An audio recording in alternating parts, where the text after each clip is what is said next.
Why do we lay awake at night on a Sunday evening thinking about all the things we could do, and then Monday morning we convince ourselves not to? Why can't we stick to our diet? Why do we have to cheat on it? Why can't we hit our goals and achieve what we want? In this video, I'm going to run through 2 key factors in what's stopping you from achieving what you set out to do.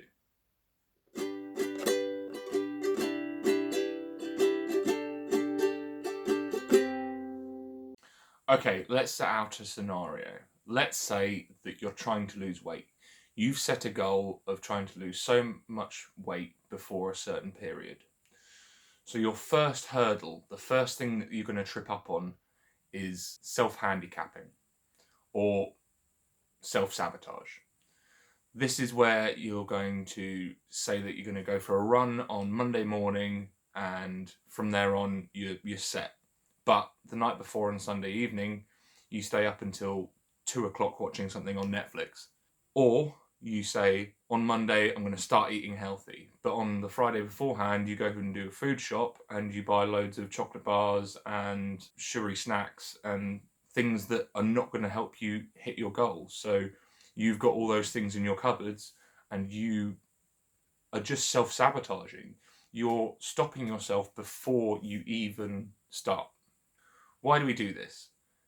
It's because of a fear of failure. And that is the overarching thing for this video. The fear of failure. Failure is not a bad thing. We fail and we learn from it. That's the way we should be doing it. The fear of failure stops us from doing anything at all. The next thing, the biggest thing, is cognitive dissonance. I'm going to read the Google description of it to give you an idea. Cognitive dissonance refers to a situation involving conflicting attitudes, beliefs, or behaviours. This produces a feeling of mental discomfort leading to an alteration in one of the attitudes, beliefs, or behaviours to reduce the discomfort and restore balance.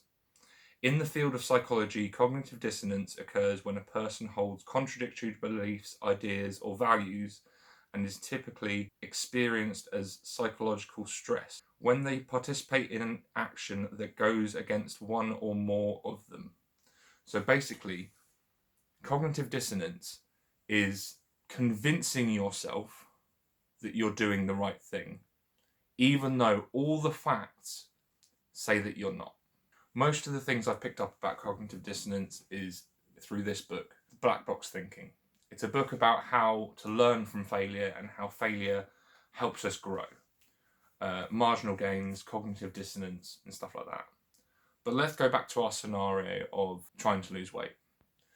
The way cognitive dissonance affects us in this scenario is when, say, you've done your first week of eating healthy and exercising, and you know that you've got another 6 weeks ahead of you. But because you've done the first week, you go, I've done a really good job.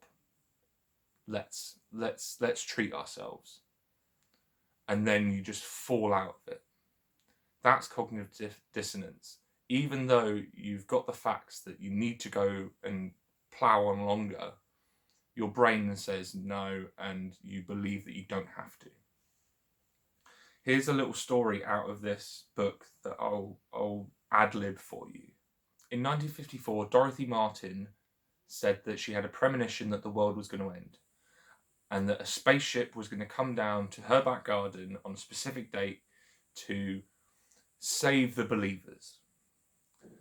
2 psychologists from the University of Minnesota picked up on this and went, let's go and observe and infiltrate this now cult and see what was going to happen when they went out to Dorothy's back garden and the spaceship didn't come.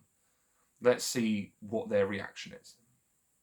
So these 2 psychologists managed to infiltrate the cult, and the date approached and they were sat there in Dorothy's garden waiting for the spaceship, surrounded by people who had travelled miles and miles and miles across the US, who had abandoned their family and their careers, all because they believed in what Dorothy was saying. Even Dorothy's husband didn't believe it though, so he went to bed that evening. So the group of people sat out in Dorothy's garden, and when the spaceship didn't come, they didn't go, "Oh well, we've mucked up here." They ended up doubling down due to cognitive dissonance. They doubled down. They said, because we were here and we are the believers, we have convinced God to save the planet, and we are the saviors that have saved the world. Because these people had put so much on the line and couldn't deal with the shame and the ego damage from saying that they were wrong and that they had failed, and that even though all the stats said that it wasn't going to happen, they believed it. They doubled down. They kept their beliefs. This story just baffles me. But it happens elsewhere as well. People saying, "I did the best that I could," even though they really didn't. It's all about protecting your ego and how other people see you, rather than owning up to mistakes and learning from them. So cognitive dissonance is a massive proprietor in not achieving the things you want to by convincing yourself that you don't. Think about it. How many times have you convinced yourself you were doing the right thing even though you knew you weren't? How many times have you said that you're going to start something and then fabricated a narrative to believe that you shouldn't do it? How many times have people said, "You really need to drink more water," but you've said, "I get enough fluids from Pepsi and coffee"? It's cognitive dissonance. It's fabricating something in your head to make you believe that the statistics are wrong, because otherwise it would destroy your ego. Please, cognitive dissonance is just something that happens, something that unless we're aware of, we can't battle, and it's a fight against ourselves.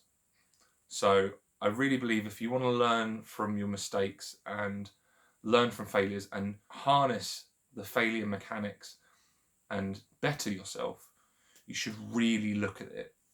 And I highly suggest this book, Black Box Thinking, by Matthew Synod. Really good book. I highly recommend it.